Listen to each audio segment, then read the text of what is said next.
সকলকে ইম্মানুয়েল এবং খ্রিস্টীয় শুভেচ্ছা জানাই। আশা করি যে আমরা প্রত্যেকেই মহান প্রভুর আশীর্বাদে, মহান ঈশ্বরের আশীর্বাদে আমরা ভালো আছি। আজকে সন্ধ্যায় আমার মনে হচ্ছিল যে অনেক সময় আমরা বিভিন্ন কারণে হতাশা হয়ে পড়ি, বিভিন্ন কারণে আমাদের হৃদয় ভেঙে যায়। আমরা মনে করি যে ঈশ্বরের কাছ থেকে আমরা দূরে সরে যাচ্ছি।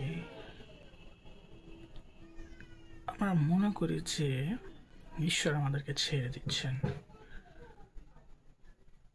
কিন্তু একটা বাক্য, একটা পদ বা একটা অধ্যায় আমার হৃদয়ে সন্ধ্যা থেকে কথা বলছিল, যেটা গীতসংহিতা তার 23 অধ্যায়। আমি যদি সেটি পাঠ করি, সেখানে এইভাবে লেখা রয়েছে, সদাপ্রভু আমার পালক, আমার অভাব হইবে না।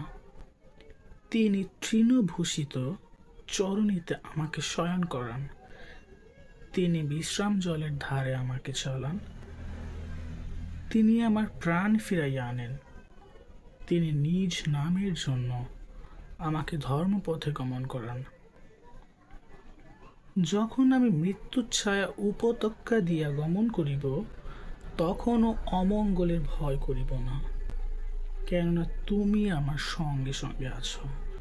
তোমার পাঁচনি ও তোমার যষ্টি আমাকে সান্ত্বনা করে। তুমি আমার শত্রুগণের সাক্ষাতে আমার সম্মুখে মেজ সাজাইয়া থাকো। তুমি আমার মস্তক তৈলে সিক্ত করিয়াছ, আমার পান পাত্র উথলিয়া পড়িতেছে। কেবল মঙ্গল ও দয়াই আমার জীবনের সমুদয় দিন আমার অনুচর হইবে, আর আমি সদাপ্রভুর গৃহে চিরদিন বসতি করিব।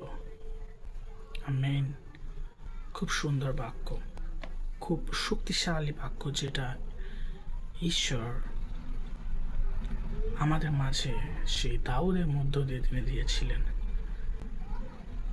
খুবই পাওয়ারফুল, খুবই শক্তিশালী একটি বাক্য, খুবই শক্তিশালী একটি অধ্যায়। অনেক সময় আমরা